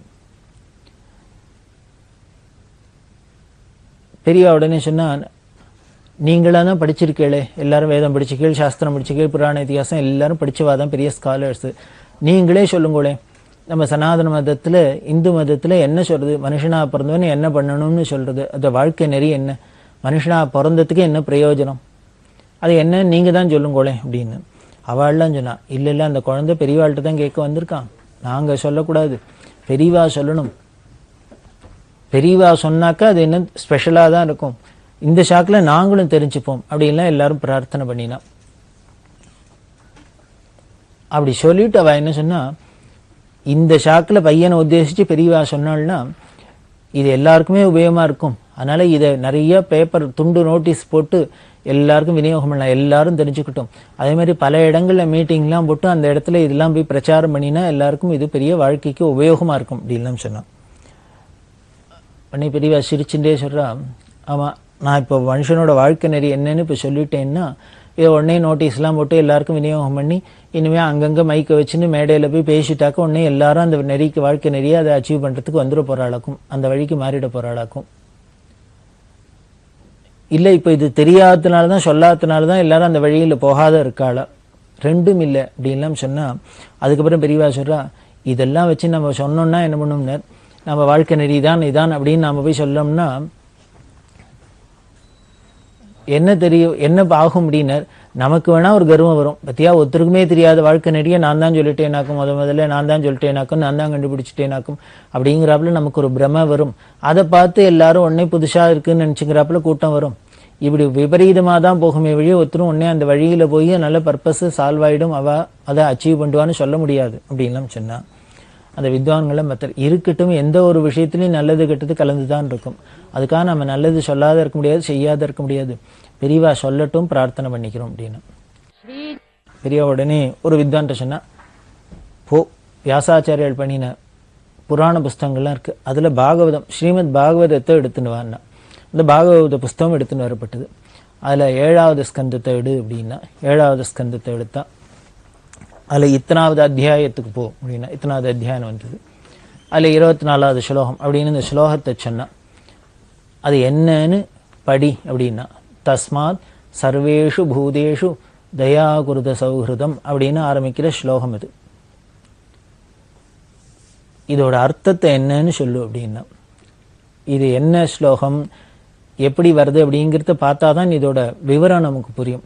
அதாவது இந்த ஸ்ரீமத் பாகவதத்தில் பிரஹ்லாத சரித்திரத்தில் வருது. பிரஹ்லாதனுக்கு பெரிய இடைஞ்சல் யாரு அப்படின்னர், அவ அப்பாவே தான். இந்த புராணங்கள்லாம் நமக்கு எதை காமிக்கிறது அப்படின்னர், மனுஷாளுக்கு மட்டும் இந்த ஈகோ அகம்பாவம் இருந்துடுத்துன்னா அப்போ அப்பா இல்லை, பிள்ளை இல்லை, கணவன் இல்லை, மனைவி இல்லை, வேற எதுவும் இல்லை, பந்தம் இல்லை, பாசம் இல்லை, ஒன்றும் இல்லை. இந்த பந்த பாசம் அப்படின்னு இதில் தான் நம்ம கட்டுண்டு இருக்கிறாப்புல இருக்கும். ஆனால் நமக்கு அவளுக்கு அந்த ஈகோ அகம்பாவம்னு வந்துடுத்துனா அப்போ இதெல்லாம் இருக்கிற இடம் தெரியாத போயிருது. ஹிரண்யகசிபுகாரங்க தான் பெத்த புள்ள, அந்த பெத்த புள்ளன்னு கூட அவன் பார்க்கல, கொஞ்சம் கூட தயவு இல்லை, தான் சொன்ன வழியில் அவன் வரல, தான் சொன்னதை கேட்கலங்கிறதுனால அவனை எப்படி எல்லாம் ஹிம்சை பண்றார், தீர்த்து கட்டுறதுக்கு முதற்கொண்டு எவ்வளவு உபாயம் எல்லாம் பார்த்தான் அப்படின்னு நம்ம புராணம் காமிக்கிறது. அப்படின்னா ஒரு அப்பாவுக்கு புள்ள மேலே பாசம் இல்லாத இவ்வளவு இதெல்லாம் பண்ண முடியும்னா எதனால என்ன, அவனோட அந்த கர்வம் அகம்பாவம் அது தலைக்கு ஏறிடுத்துனா எப்படி எல்லாம் விபரீதமா போறதுன்னு தான் நமக்கு புராணங்களை எதுக்கு திருப்பி திருப்பி கேட்கிறோம்னு. இதெல்லாம் ஏதோ எங்கேயோ ஒரு ஹிரண்யகசிபு எங்கேயோ ஒரு பிரகலாதன் இது மாதிரிலாம் இல்லை, எல்லாம் நமக்குள்ளேயே தான் எல்லாரும் இருக்கும். இப்படி நாமளே அப்பப்போ ஆராய்ச்சி பண்ணி பார்த்துட்டோம்னா நமக்கு இதெல்லாம் தெளிவா ஏற்படும், தெளிவா ஏற்படும். அந்த பிரகலாதன் ஸ்கூல்ல படிக்கிற அப்பா படிக்க வச்சிருக்கார், சுக்கராச்சாரியாரோட பிள்ளைகள்லாம் பாடம் சொல்லி கொடுத்துருக்கா அவருக்கு. அதுல என்ன பண்ணி கொடுத்தான்னா சிலபஸ் முதற்கொண்டு ஹிரண்யகசிபு பண்ணினது, அங்க ஒரு நல்ல விஷயமும் சொல்லித்தரப்படாது, ஹிரண்யகசிபு பத்தியே தான் பாடம் இருக்கணும், இப்படி எல்லாம் பண்ணி வச்சிருக்கான் இல்லையா. அதையே சொல்ல சொல்ல சொல்ல எல்லாம் சொல்லிட்டு இருக்கா. ஆனால் பிரகலாதனுக்கு இதெல்லாம் ஏறல, இந்த பகவத் குணத்தை பத்தி பகவன் நாமாவை பத்தி இதை தவிர வேற ஒன்றும், பக்தியை தவிர வேற ஒன்றும் ஏறல. இப்படி இருக்கிறதே இந்த கூட இருந்த பசங்களுக்கெல்லாம் ஆச்சரியமா இருக்கு. அப்பா இவ்வளவு கஷ்டப்படுத்துற தண்டனையெல்லாம் கொடுக்குறார், வாத்தியார் எல்லாமே இவ்வளவு சொல்லித்தரா கண்டிச்சு, அப்ப கூட இந்த பிரகலாதனுக்கு எப்படி இந்த வாசனையெல்லாம் ஏறாத, அவன் மனசுல அந்த பக்தியே இருக்கு அப்படின்னு அவளுக்கெல்லாம் ஒரு ஆச்சரியம். அவள்லாம் கேட்கிறான், உங்ககிட்ட உனக்கு மட்டும் எப்படி இப்படி எல்லாம் வருது அப்படிலாம் அவ கேட்கறதே தன்னோட சக மாணவர்களுக்கெல்லாம் இந்த பிரகலாதன் உபதேசம் பண்ற. ஏன்னா எல்லாம் அசுர குழந்தைகள். அசுர குணமே என்ன அப்படின்னர், அன்பு இல்லாத இருக்கிறது தான் அசுர குணம், இரக்கம் இல்லாத தன்மை தான் அசுரத்தனம். நாமளே பார்க்குறோம், யாரானும் ஈவிரக்கம் இல்லாத ராட்சசபய அப்படிங்கிறோம். அப்படின்னாலே இந்த ராட்சச குணம் அரக்க குணம்னாலே என்னென்ன, அடுத்தவா மேலே ஈவிரக்கப்படாத இருக்கிறது. பார்க்குறோமே, நாட்டில் எவ்வளவோ வன்முறைகள்லாம் பார்க்குறோம். எத்தனையோ குண்டு வெடிக்கிறது, எத்தனையோ கொலை நடக்கிறது, எத்தனையோ கொள்ளை நடக்கிறது. அவளுக்கெல்லாம் ஒரு மனசுல ஒரு துளி லெவலேஷம் ஈவிரக்கம் இருந்ததுன்னா, ஐயோ இப்படி ஒரு உயிரை போய் கொல்றமே, இப்படி ஒருத்தரோட உடமையை போய் திருடுறமே, இவ்வளவு எல்லாம் தப்பு பண்றமேன்னு தோண வேண்டாமா? தோணலைன்னா எந்த அளவுக்கு மனசாட்சி இல்லாத இருக்கு அந்த அசுரத்தனம் மண்டி கிடக்கு அப்படின்னு தெரியுது. அந்த அசுரத்தனமே ஈவிரக்கம் இல்லாத இருக்கிறது தான். நமக்கு இன்னொரு கதை கூட சொல்ற வழக்கம். தெய்வத்தின் குரல்ல பெரியவா சொல்றா, தேவர்கள், அசுரர்கள், மனுஷர்கள் 3 பேரும் போய் பிரம்மாட்ட எங்களுக்கு உபதேசம் பண்ணுங்கோ அப்படின்னு சொன்னா. அதுல முதல்ல தேவர்கள் போய் கேட்டா, அவர் உடனே த அப்படின்னார். இந்த ஒரு அக்ஷரம் தான் சொன்னார். அவள்லாம் ஆஹா புரிஞ்சு கொடுத்து அப்படின்னு உடனே தேவதைகள்லாம் வந்துட்டா. அடுத்தது தேவதைகள் போய் பிரம்மாட்ட உபதேசம் ஆயின்னு இருக்கான்னு அசுரர்களுக்கெல்லாம் பொறுக்காது, பொறாம. உடனே இவாளும் உடனே அவற்றையே போய் கேட்டா, தேவர்களுக்கெல்லாம் உபதேசம் பண்ணாலுமே எங்களுக்கும் பண்ணணும் அப்படின்னு. உடனே பார்த்தர் பிரம்மா, இந்த அசுரர்களுக்கும் தேவர்களுக்கும் எப்பொழுதுமே அப்போசிஷன். அவளுக்கு தான்னு சொல்லிட்டு இவாளுக்கு வேற தானு சொன்னா இந்த அசுரத்தனம் இதுகள்லாம் நம்மளை அடிச்சிடும். அவருக்கு மட்டும் எதுமோ சொல்லியிருக்க, எங்களுக்கு என்னமோ சொல்ற அப்படின்னு கோவம் வந்துடும். அப்படின்ட்டு அவருக்கு சொன்னதே இவாளுக்கு தான்னு சொன்னார். இவாளும் அசுராலும் ஆஹா அப்படியா புரிஞ்சு கொடுத்து அப்படின்ட்டு அவளும் போயிட்டா. உடனே மனுஷர்கள்லாம் போனா. மனுஷர்லாம் போய் சொன்னாக்க அவ 2 பேருக்கு அதே சொன்னாப்லே இவாளுக்கும் தேன்னு சொன்னார். இவாளும் புரிஞ்சுடுத்துன்னா, என்ன தேவர்களுக்கும் தேன்னர், அசுரர்களுக்கும் தேன்னர், மனுஷனுக்கும் தேன்னர், ஆனா 3 பேர் புரிஞ்சுடுத்துன்னா என்ன அப்படி உபதேசம் பண்ணார்னா வேற ஒண்ணும் இல்லை. தேவர்கள்ட்ட இல்லாத குணம் என்ன அப்படின்னர், புலனடக்கம். எப்பொழுதுமே ரொம்ப ஹைலி சொபிஸ்டிகேட்டடா இருந்துட்டாக்க, ரொம்ப அதீதமான வசதிகள் இருந்துட்டுன்னா அது சிற்றின்பத்திலையும் புலன்களுக்கு இன்பத்திலேயே தான் அந்த அலையும். சுவாமி நமக்கு கஷ்டத்தை கொடுக்கறதே இது மாதிரி நமக்கு கொஞ்சம் தெளிவு வரணும், விவேக வரணுங்கிறதுக்காக தான். ஸோ இந்திரலோகத்தில் பார்த்தீங்கன்னா எல்லாம் ஒரே பிரமாதமா இருக்கிறது, போக பூமியா இருக்கு. அப்படி இருக்கிறவாளுக்கு எல்லாம் மிதமிஞ்சி இருக்கிறதுனால இந்த இன்பத்திலேயே அவளுக்கு போகும். அதனால புலன் அடக்கம் கிடையாது. அதைத்தான் சொன்னார் தாமியத அப்படின்னர். அதாவது யோகத்துல சொல்றாளோ இல்லையோ, சமம் தமம் அப்படின்லாம் சொல்றாளே, அதுதான் அந்த புலனடக்கம் தான் உங்களுக்கு வேணும் அப்படிங்கிறதுனால தான சொன்னார் தாமியத்தை. சரி, அவ புரிஞ்சு கொடுத்து உடனே அவ யாருக்குமே அவளோட வீக்னஸ் புரியும். அதை சங்கேதமா சொன்னா கூட உடனே டக்குன்னு நமக்கு புரிஞ்சிடும். அது மாதிரி இவாளும் அவர் நமக்கு அந்த புலனடக்கம் இல்லை, அதனால அதுதான் உங்களுக்கு வேணும், தமம் வேணும்னு சொல்றாருங்கிறதுனால புரிஞ்சுன்னு ஆஹா அப்படியே இருக்கும் அப்படின்ட்டு வந்துட்டா. அசுரர்களுக்கு இல்லாத என்னன்னர், இரக்கம் இல்லைன்னு சொன்னோம். தயை இல்லை அவள்கிட்ட, யார்ட்டையும் ஒரு அன்பு இல்லை, கருணை இல்லை. அதுதான் அவளோட குணமா இருக்கு. அதுக்காக தான் தயன்னு சொன்னார். உடனே அவளும் புரிஞ்சு கொடுத்து இன்னுமே தயவை காமிக்கிறோம் எல்லாருக்கும் அப்படின்ட்டு உடனே தயை தான் வேணும் அப்படின்னு வந்தா. இந்த மனுஷர்களுக்கு தயன்னு சொன்னாரு என்னன்னு, இவாள்கிட்ட இல்லாத குணம் என்னென்ன, ஈகை குணம் தான் மனுஷனுக்கு இல்லாத ஒரு குணமா இருக்கும். அதை நாம வரவழைச்சுக்கணும், அதை பெருக்கிக்கணும். அதுக்கு தான் நமக்கு இவ்வளவு சாஸ்திரங்கள்லாம் வழி சொல்லி தருது. மனுஷனுக்கு என்னென்ன எப்பொழுதும் சுயநலம் தான் இருக்கு. எதுவாக இருந்தாலும் எனக்கு வேணும், எனக்கு வேணும், எனக்கு வேணும், நமக்கு வேணும், இப்படித்தான் வரும். நம்ம ஏதோ குடும்பத்துக்கு குழந்தைய குட்டிங்கிறதெல்லாம் கூட என்னென்ன, நம்ம பொண்டாட்டி, நம்ம வீடு, நம்ம குழந்தைங்கிறதுனால தான் அதுக்கு இனிமேல் காசு வேணும், பணம் வேணும், சாப்பாடு போகணும்னு இல்லை. இதே அடுத்த வீட்டுக்கு இத்த வீட்டுக்குன்னா நம்ம பண்ணணும்னு தோன்றதோ அந்த எண்ணம் கூட வர மாட்டேங்குது. அதனால நம்மளோடதுன்னா தான் நமக்கு அந்த எண்ணம் வரும். அதனால அடுத்த வாளுக்கு கொடுக்கணுங்கிற எண்ணம், அதைத்தான் தயன்னு சொன்னார். அதைத்தான் தாமிய தத்த தயத்துவம். தத்தன்னா அடுத்த வாளுக்கு கொடு அப்படின்னு அர்த்தம். இதை 3 சொன்னா அப்படின்னா 3 பேரும் ஆஹா புரிஞ்சுன்னு வரோம், இனிமே அதை நாங்கள் பிராக்டிஸ் பண்ணுறதுக்கு பார்க்குறோம் அப்படின்ட்டு வந்தான்னு சொல்லுவா. அதை போலதான் இந்த அசுரர்களுக்கு தயை இல்லாததுனால இந்த தஸ்மாத் சர்வேஷு பூதேஷு தயாகுருத சௌகிருதம், எல்லாத்தையும் அன்பா இருக்க பழகிங்கோப்பா, எல்லாத்தையும் அன்பா இருக்கணும்ப்பா, எல்லா ஜீவராசியும் அன்பா இருக்கட்டும்பா, இருக்கணும்ப்பா. இதுதான்ப்பா நம்ம மனுஷாலா பிறந்ததுக்கு வாழ்க்கையை பூர்ணத்துவம் அடையறதுக்கு. ஏன்னா அன்பு இல்லைன்னா மனுஷ ஜென்மாவே இல்லை. அதுவும் அந்த அன்பை வச்சுன்னு அடுத்த வாழ்கிட்ட காமிக்கிறதுங்கிற மனுஷனால தான் முடியும். அது இல்லைன்னா நாம் அப்புறம் மிருகங்களாக தான் இருப்போம். அதனால அன்பு தான் வேணும் அப்படின்னு பிரகலாத சுவாமி உபதேசம் பண்ணி அந்த ஸ்லோகத்தை தான் எடுத்து காமிச்சா. அப்படி அந்த அன்பு பண்ணிட்டோம்னா என்ன, எல்லாத்தையும் எல்லா ஜீவராசியும் அன்பா இருந்தா நமக்கு என்ன பண்ணும்னர், சர்வேஸ்வரனான பகவானோட அன்பு நம்மள்கிட்ட வந்துடும். அந்த அதோக்ஷஜனோட அன்பை நாம சம்பாதிச்சுக்கலாம். நம்ம ஈஸ்வரனோட கருணையை அடையறதுக்கு தான் இவ்வளவோ என்னெல்லாமோ பூஜைக்கு பண்றோம், கோவிலுக்கு போறோம், குளத்துக்கு போறோம், என்னெல்லாமோ பண்றோம். இதெல்லாம் விட சுலபமா என்னன்னு நம்ம எல்லாத்தையும் அன்பை காமிச்சிட்டோம்னா, அன்பு மயமா இருந்துட்டோம்னா, அந்த அன்பே சிவமான அந்த பரமேஸ்வரனோட கிருப்பையும் நம்ம மேல வந்துடும். இதான் இதுல வர சாரம். இதை ஸ்லோகத்தை படிச்சு காமிக்க சொல்லி, இதான்ப்பா மனுஷனா பிறந்தா இருக்க வேண்டிய வாழ்க்கை நெறி. எல்லாத்தையும் அன்பா இருக்கணும். அந்த அன்பு கூட எந்த ஒரு எதிர்பார்ப்பும் இல்லாத நிஷ்காமியம் அன்பா இருக்கணும். அடுத்தவா நம்மள்கிட்ட வெறுப்பை காமிச்சா கூட நாம அன்பா இருக்கணும். அதுதான் அவர் என்கிட்ட பிரியமா இருக்க, நான் அவர்கிட்ட பிரியமா இருக்கேன் அப்படின்னா இது ஒரு பிசினஸ். இதுக்கு ஒன்றும் பெரிய விசேஷம் இல்லை. அவருக்கு கண்டா நம்மளை கண்டா பிடிக்கலன்னா கூட நமக்கு அவரை பிடிச்சதுன்னு நம்ம அவர்கிட்ட அன்பா இருந்தோம்னா காலப்போக்கில் அவருக்கும் நம்ம மேல பிரியம் வரத்துக்கு ஒரு சான்ஸ் இருக்கு. அதனாலதான் எல்லாத்தையும் அன்பா இருக்கணும்னு சொல்லி அந்த பையனுக்கு இதெல்லாம் விவரிச்சு பெரியவா சொல்லிட்டு, இது அவனுக்கு புரியறாப்புல இங்கிலீஷ்ல சொல்லுன்னா. இது சொன்னோன்னு அந்த பையன் கண்ணால தாரதாரே தண்ணி விட்டார். அவர் உடனே சொன்னார், வேண்டாம் வேண்டாம், எனக்கு டிரான்ஸ்லேஷன்லாம் வேண்டாம் அப்படின்னு, எனக்கு புரியுறது அப்படின்னு. பெரியவா இப்ப சொன்னதே எனக்கு புரியுறது, அதனால எனக்கு இனிமேல் இங்கிலீஷ்ல அதை மாத்தி சொன்னாதான் புரியும்னு இல்லை அப்படின்னு. அதுல பாருங்க ஆச்சரியம். அன்பா இருக்குன்னு சொல்றதுக்கு அடுத்த வாழ்க்கை சொல்லணும்னா இதுலேருந்து ஒண்ணு தெரியுது, லாங்குவேஜ் தான் வேணும் அப்படிங்கிற அவசியம் இல்லை. லாங்குவேஜ் ஒரு தடையா இல்லை, ஒரு தேசமோ காலமோ எந்த ஒரு தடையும் இல்லைன்னு தெரியுது. அன்பாயிருன்னு ஒருத்தர் சொல்றவருக்கு அதே அன்போட சொன்னார்னா புரிஞ்சுக்கிறவா எல்லாரும் புரிஞ்சுப்பா அப்படின்னு இந்த நிகழ்ச்சி நமக்கு காமிக்கிறது.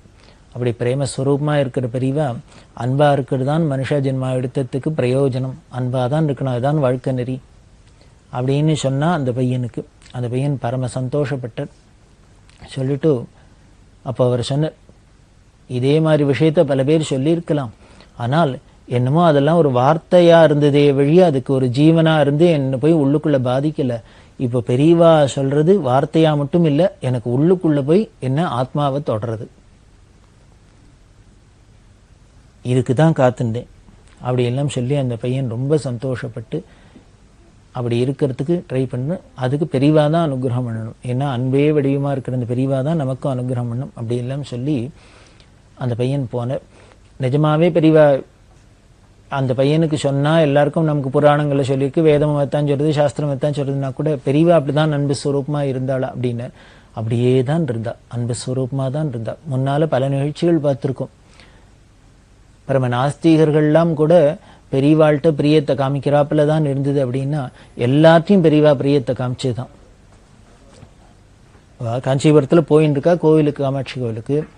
வழியில இந்த பிச்சைக்காரெல்லாம் இருப்பா இல்லையா, அதுல ஒருத்தர் காலில் பேண்டேஜும் இண்டேஜ் எல்லாம் போட்டுன்னு ஒரு கம்பம் ஓனிண்டு ஐயாண்டு கையை நீட்டு நிற்கிறான். பெரியவா அப்படி தாண்டி போயிட்டா. போன பெரியவா உடனே திரும்பி பார்த்து பக்கத்துல இருக்கிறவாள்லாம், உங்கள்ட்டலாம் ஏதாவது பைசா இருந்தா அவனுக்கு போடுங்க பாவம் அப்படின்னு. இது பெரியவாளே ரெஃபர் பண்ணினோன்னு என்ன பண்ணா, கூட இருக்கிறவாள்லாம் சேர்ந்துன்னு அவ 5, 10 ஏதோ 50 ஏதோ போட்டா. அந்த ஆளுக்கு திடீர்னு பார்த்தா 300 ரூபா 400 ரூபா ஏதாப்புல சேர்ந்து கொடுத்தோம். அவருக்கு ஒரே ஆச்சரியமா இருந்தது. 5 ரூபாய்க்கும் 10 ரூபாய்க்கும் எல்லாரும் 8 4 தான் போடுவா. இங்க பெரியவா சொல்லிட்டான்னு வரவாலாம் 10 ரூபாய் 20 ரூபா 50 ரூபா 100 ரூபா நோட்டு போடுறாளே. எல்லாம் ஆச்சு. எல்லாரும் போட்டதுக்கு அப்புறம் பெரியவா உடனே அந்த ஆள்கிட்ட சொல்றா, இப்ப கால சாதாரணமா வச்சுன்னு போயிட்டு வா அப்படின்னு. இப்பதான் ஷாக்கா இருந்தது எல்லாருக்கும். என்னன்னா அந்த ஆளுக்கு நிஜமாவே காலு ஒன்னும் ஃப்ராக்சர் நொண்டி எல்லாம் இல்லை. நொண்டி மாதிரி காலை மடக்கி கட்டின்ட்டு இந்த மாதிரி பேண்டேஜ் எல்லாம் போட்டுட்டு இந்த பிச்சை எடுக்கிறதுக்காக ஒரு வேஷம் போட்டுன்னு அங்க வந்து காமாட்சி கோவில் வாசல்ல நின்றுட்டு இருக்கு. இது பெரியவாளுக்கு போறதையே பார்த்துட்டா தெரிஞ்சு கொடுத்து இது ஏதோ ஃப்ராடு, இது ஏதோ வேஷம் போட்டுன்னு நிற்கிறான் அப்படின்னு. அப்படி தெரிஞ்சா கூட உடனே பெரியவா ஏன் போட சொன்ன, அதான் அன்பு ஸ்வரூபம் அப்படிங்கிறது. இப்ப போட்டவாளுக்கெல்லாம் ஒரு மாதிரி ஆயிடுத்து. இந்த மாதிரி ஏமாந்து போயிட்டுமே, யாரோ ஏமாத்தி நம்மள்ட்ட வாங்கின்னு விட்டானே, இது பெரியவா சொன்னான்னா போட்டோம். உடனே இவாளுக்கெல்லாம் சொல்றா, பாவம் இல்லாத கொடுமை, எப்படியான ஏதானும் பண்ணி வயிற்றுக்கு சாப்பாட்டுக்கு வேணுங்கிறதுனால இப்படி ஏமாத்தியானும் சம்பாதிக்கணும்னு தோன்றது. இல்லாத கொடுமை ஏழ்மைங்கிறது அப்படி எல்லாம் நம்மள கீழே கொண்டு தள்ளுறது. என்ன பண்றது, எல்லாரும் மனுஷா தானே அப்படின்ட்டு உடனே பெரியவா சொல்றா, இனிமே அப்படி பண்ணாதப்பா, வேணும்னா தானே உழைச்சு பார்த்து சாப்பிடு, இல்லையா அப்படின்னு கேளு, யாச்சகம் பண்ணு, இப்படி ஏமாத்தி பண்ணாத அப்படின்னு அவருக்கு சொல்லிட்டு போறா. இதுதான் அவ அன்பே ஸ்வரூபம் அப்படிங்கிறதுக்கு சாட்சி. இவன் வேஷம் போட்டுருக்கான்னு தெரிஞ்சா கூட நாமளா இருந்தா ஏமாறப்படாது அப்படின்னு தான் ஜாகிரதை பண்ணிப்போம். பெரியவா அப்பவும் அவனுக்கும் கொடுத்துட்டு தான் உபதேசம் பண்ணாலே வழிய கொடுக்காத சொல்லல. இதுதான் அன்பு அப்படிங்கிறது, அவ்வியாச்ச கருணை அப்படிங்கிறது. ஈஸ்வரனுக்கு அம்பாளுக்கு எப்படி இருக்குன்னு இது மாதிரி அன்பு தான் இருக்கு நம்மள்கிட்ட. நாம பூஜை பண்றதுனால அம்பாளுக்கு ஏதான சந்தோஷமா, அவளுக்கு லாபமா? நாம ஒன்றும் பூஜை பண்ணலன்னா ஏதானு கல்லை எடுத்து அடிச்சோம்னா அவளுக்கு ஏதானும் குறைச்சலா? ஒன்றும் கிடையாது. இப்படி நம்ம வாழ்த்தினாலும் சரி, விஷாலும் சரி, என்ன பண்ணாலும் சரி, போற்றினாலும் சரி, தூற்றினாலும் சரி, நமக்கு வேணுங்கிறத எப்பொழுதும் வேளா வேலைக்கு அனுகிரகம் பண்ணிகிட்டே தான் இருக்கு. இது ஈஸ்வரனோட குணம். அதுதான் அவ்வியாச்ச கருணைன்னு பேரு. ஏன்னா நம்மளால அவருக்கு ஒரு காரியமும் ஆக வேண்டியதில்லை, அவர் கொடுத்து தான் நமக்கு ஆகணும். அதை போல தான் நீங்கள் பெரியவாளும் அவ்வியாச்ச கருணாமூர்த்தியா காமாட்சி ஸ்வரூபமாக இருக்கிறதுனால யார் அங்கே என்ன பண்ணினாலும் அந்த சன்னதியில் அவளுக்கும் அனுகிரகமாகவே இருக்குது. அவளுக்கு யாரையுமே ஒரு தோஷத்தை பார்த்தோ குறையை பார்த்தோ கண்டுபிடிக்கவே தெரியாது. அதை ஒரு குறையாவே சொல்ல தெரியாது. கேட்டால் இப்படி தானே இருக்கும், மனுஷன்னா இப்படி தான் இருப்பா, உலகம்னா இப்படி தான் இருக்கும் அப்படின்னு சர்வ சகஜமாக வச்சுடுவா. அதான் ஞானத்தோட உச்சி. அப்படி இருக்கிற பெரியவா ஒருத்தர் வாழ்க்கை நெறி என்னன்னு கேட்டால் அதை பிரகலாதன் சுவாமி சொன்னதை தயாகுருத சௌஹிருதம் அப்படின்னு சொல்ல முடியும்னா அது உடனே புரியுறதுன்னா எப்படி? அந்த அன்பு ஸ்வரூபமாக இருந்ததுனால்தான். இப்படி பல நிகழ்ச்சிகள் அதில் நாம் தொடர்ந்து பார்க்கலாம். பெரியவா சரணம். இந்நிகழ்ச்சியின் அடுத்த பகுதி நாளை மாலை இதே நேரத்தில் ஒளிபரப்பாகும். பெரியவா சரணம். பெரியவா சரணம். அடுத்த நிகழ்ச்சி திருவாசக இன்னிசை. வழங்குபவர் ஸ்ரீ சத்குருநாத தேசிகர் அவர்கள். பெரியவா சரணம். திருச்சிற்றம்பலம். திருவெம்பாவை. மொய்யார் தடம் பொய்கை புக்கு முங்கேரன்ன, மொய்யார் தடம் பொய்கை புக்கு முங்கேரன்ன, கையார் குடைந்து குடைந்து உன் கழல் பாடி ஐயா வழியடியோம், ஐயா வழியடியோ வாழ்ந்தோங்கானாரழல் போல் செய்யா வெண்ணீராடி செல்வா சிறு மருங்குல்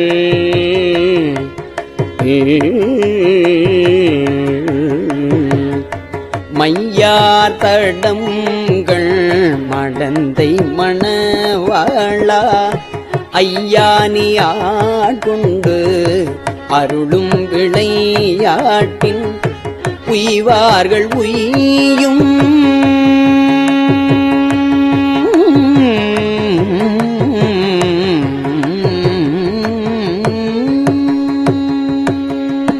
உய்வார்கள் உய்யும் வகையெல்லாம் உய்ந்தொழிந்தோம் எய்யாமற் காப்பாய், எய்யாமற் காப்பாய் எமையேலோர் எம்பாவாய்,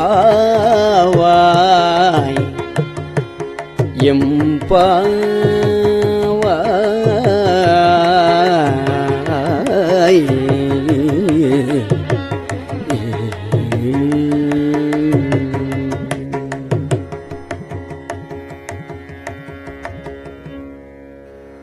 ஆர்த்த பிறவி துயர்கட நாம் ஆத்தாடும் தீர்த்தனத்தில்லை சிற்றம்பலத்தே தீயாடும்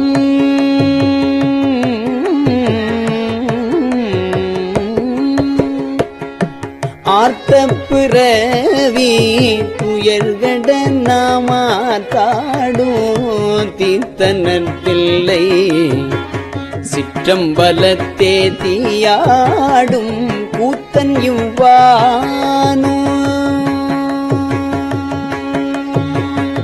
கூத்தன் இவ்வானும் குவலயமும் எல்லோமும் காத்தும் படைத்தும் கரந்தும் விளையாடி, காத்தும் படைத்தும் கரந்தும் விளையாடி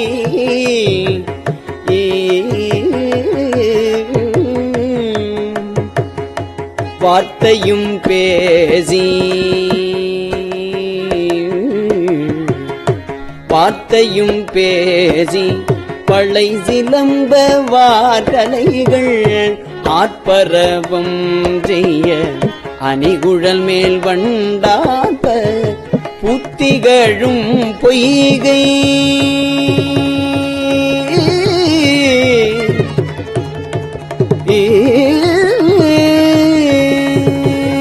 புத்திகழும் பொய்கை குடைந்துடையான் பொற்பாதம் ஏத்தி இருஞ்சுனை நீராடேலோரியம் பாவாய்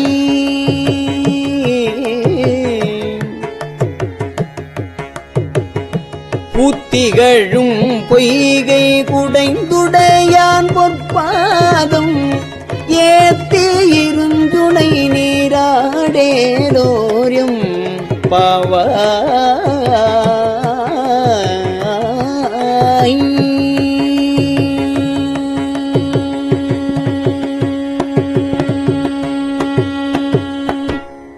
பைங்குவளை கார்மலரால் செங்கமல பைம்போதால் பைங்குவளை கார்மலரால் செங்கமல பைம்போதால் அங்கங்குருகினத்தால் பின்னும் அரவத்தால் தங்கள் மலம் கழுவுவார் தங்கள் மலங் கழுவுவார் வந்து சார்தலினால் எங்கள் பிராட்டியும் எங்கோனும் போன்றிசைந்த பொங்கு மடுவில் புகப்பாய்ந்து பாய்ந்து நம் சங்கம் சிலம்ப சிலம்பு கலந்தார்ப்ப கொங்கைகள் பொங்க குடையும் புனல் பொங்க கொங்கைகள் பொங்க குடையும் புனல் பொங்க பங்கைய பூம்புனல் பாய்ந்து பங்கைய பூம்புனல் பாய்ந்து ஆடேலோர் எம்பாவாய்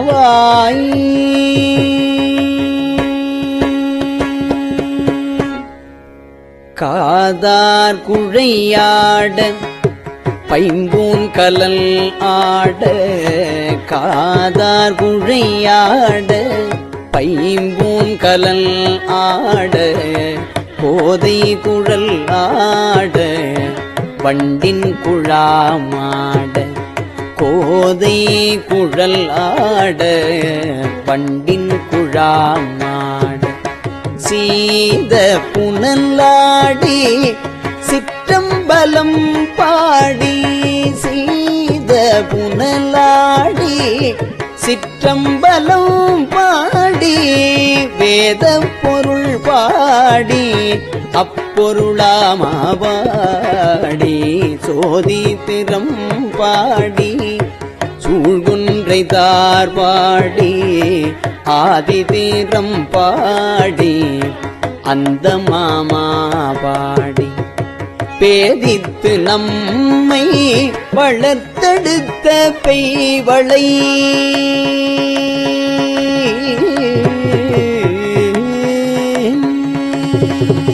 பேதித்து நம்மை வளர்த்தெடுத்த பெய்வளை தன் பாதத்திரம் பாடி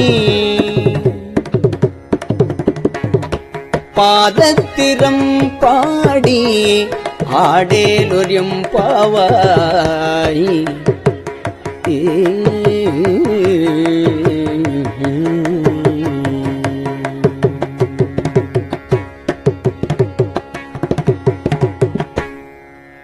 ஓரொரு கால் எம்பெருமான் என்றென்றே நம் பெருமான் சீரொரு கால் வாயோவாள் சித்தங்களி கூற நீரொரு கால் ஓவா நீரொரு கால் ஓவா நெடுந்தாரை கண் பணிப்ப பாரொரு கால் வந்தனையாள் விண்ணோரை தான் பணியாள் பேரறையக்கு இங்கனே பேரறையற்கு இங்கனே பித்தொருவர் ஆமாறும் ஆரொருவர் இவ்வண்ணம் ஆட்கொள்ளும் வித்தகர்தாள் வாருருவ பூன்முலையீ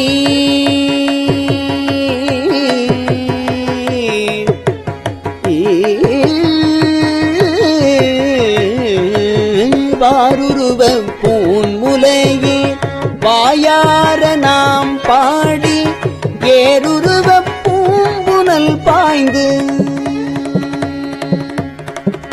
ஏருருவ பூம்புனல் பாய்ந்து ஆடேலொரு எம்பாவாய்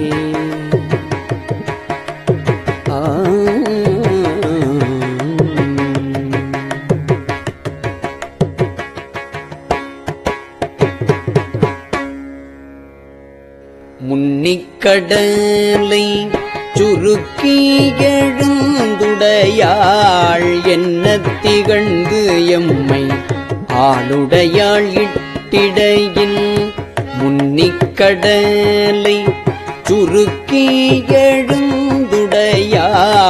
என்ன திகழ்ந்து எம்மை ஆளுடையாள் இட்டிடையில் மின்னிப் பொலிந்து எம் பிராட்டி திருவடி மேல்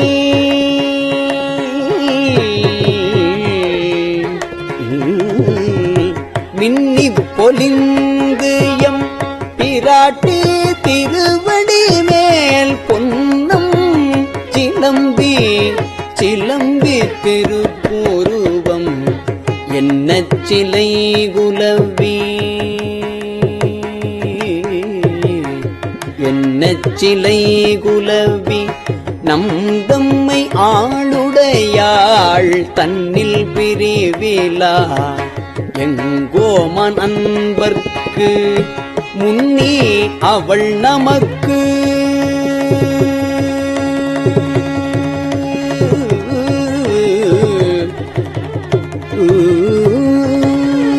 முன்னி அவள் நமக்கு முன் சுரக்கும் இல்லருளே என்ன பொழியாய் மழையேலோ என்ன பொழியாய் மழையேலோர் எம்பாவாய்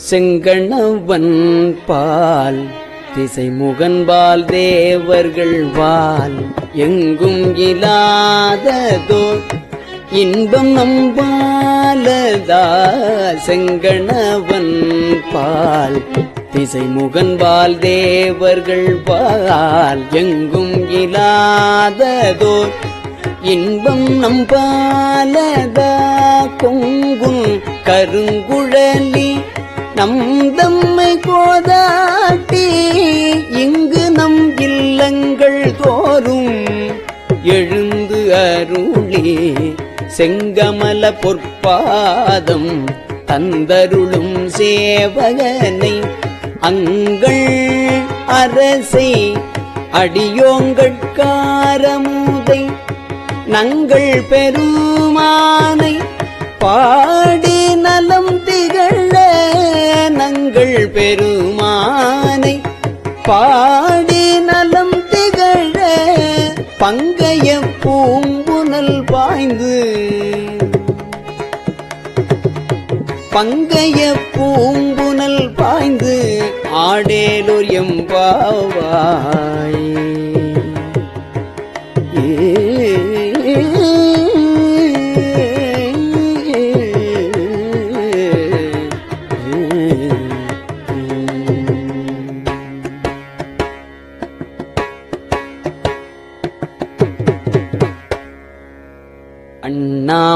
அண்ணாமலையான் அடிக்கமலம் சென்று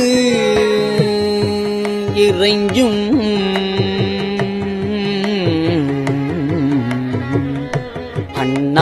அண்ணாமலையான் அடிக்கமலம் சென்று இறைஞ்சும் விண்ணோர் முடியில் மணி மணித்தொகை வீரற்றார் போல் கண்ணார் இரவி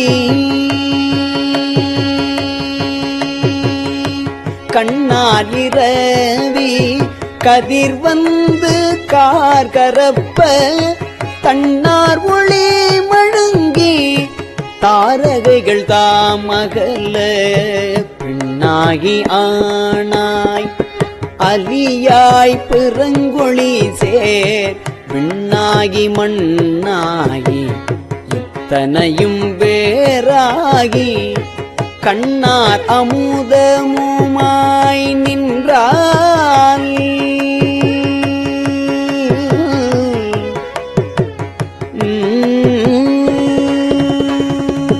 கண்ணார் அமுதமுமாய் நின்றால் கடல் பாடி பெண்ணே பூம்புனல் பாய்ந்து பெண்ணே பூம்புனல் பாய்ந்து ஆடேலொரியும் பாவாய்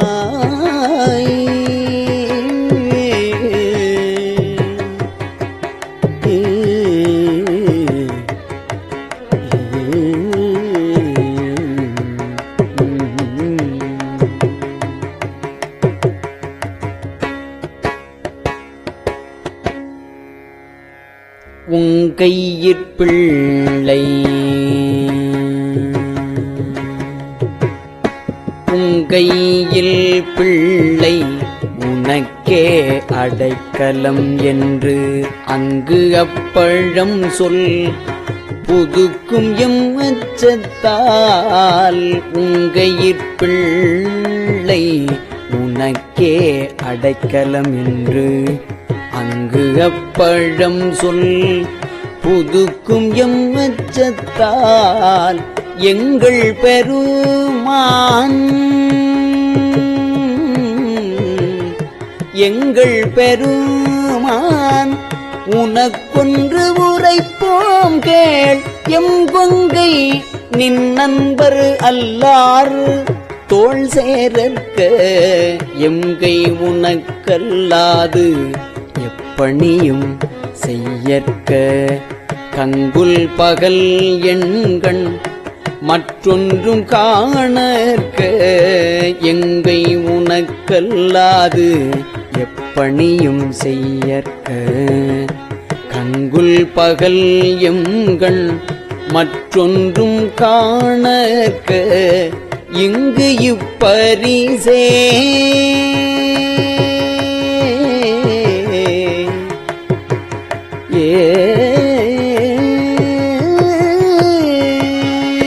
இங்கு இப்பரிசே எமக்கெங்கோ நல்குதியேல் எங்களிலன் ஞாயிறு எமக்கேலோர் எம்பாவாய் இங்கு இப்பரிசே எமக்கெங்கோ நல்குதியேல் எங்களிலன் ஞாயிறு எமக்கேலோர் எம் பாவாய்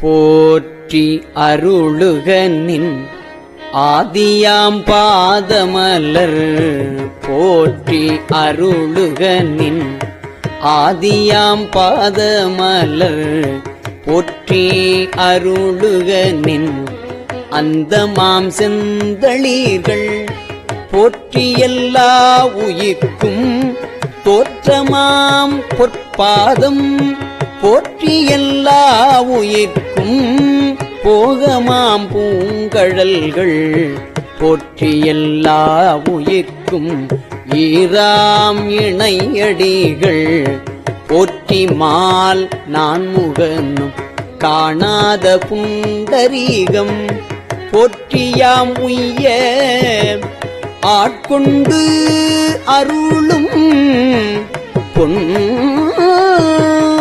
மலர்கள் போற்றியாம் மார்கழி நீர் ஆடேரொரியம் பாவாய் போற்றியாம் உய்ய ஆட்கொண்டு அருளும் பொன்மலர்கள்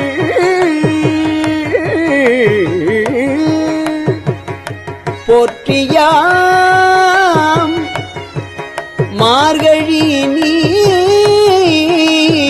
ஆடேலோர்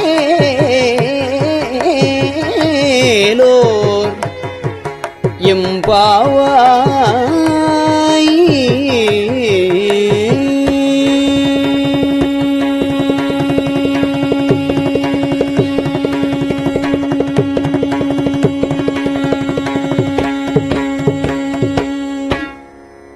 திருச்சிற்றம்பலம்.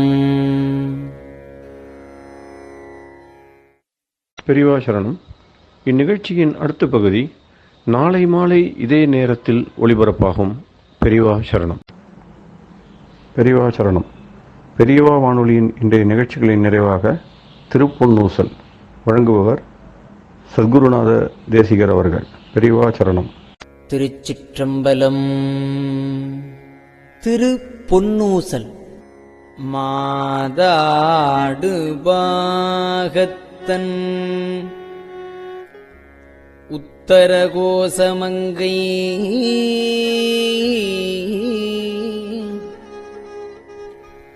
தாதாடு குன்றை சடையான் அடியாருள்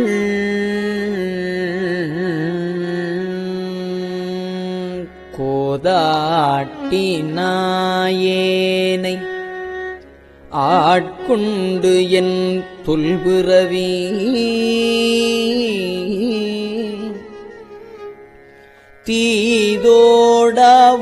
தீதோடவண்ணம்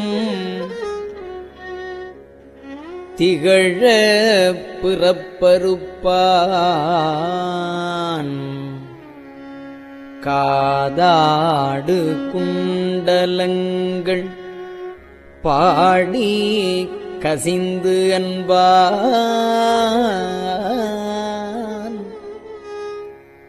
போதாடு பூன்முலையே போதாடு பூன்முலையே பொன்னூசல் ஆடாமோ.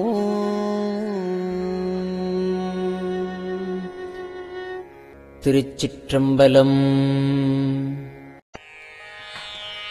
கஞ்சிவய காமாட்சி தன் குழந்தாய் சங்கரரே.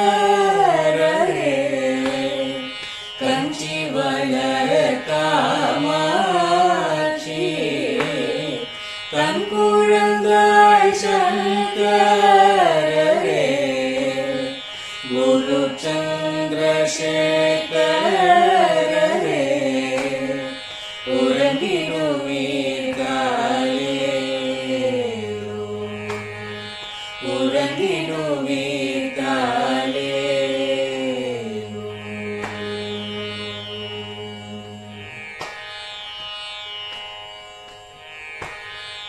ஆதிகுரு சங்கரராய் அன்றொரு நாள் வந்தவரே.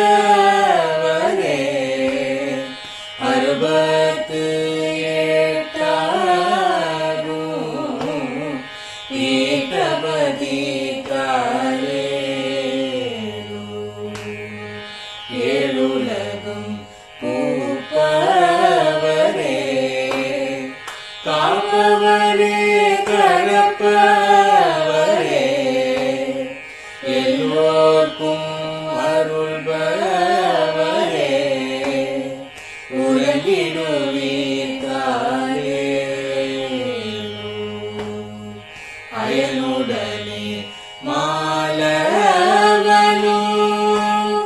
தேடிய பொற்பதத்தவரே அருமறைகள் சாற்றும் முயல் மலப்பதமே காலேலோ. முக்தி நிலை எய்திடவே சக்தி தரும் சத்குருவே முக்தி நிலை எய்திடவே சக்தி தரும் சத்குருவே நித்தமெங்கள் நாவீசையில் நித்திரை கொள்தாயே நித்தமெங்கள் நாவீசையில் நித்திரை கொள்தாயே நித்தமெங்கள் நாவீசையில்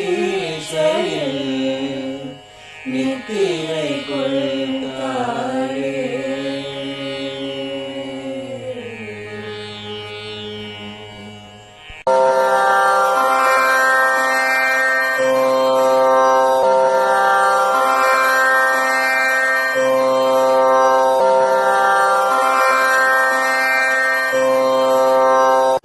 பெரியவா சரணம். பெரியவா வானொலியின் மாலை நிகழ்ச்சிகள் இத்துடன் நிறைவடைகின்றன.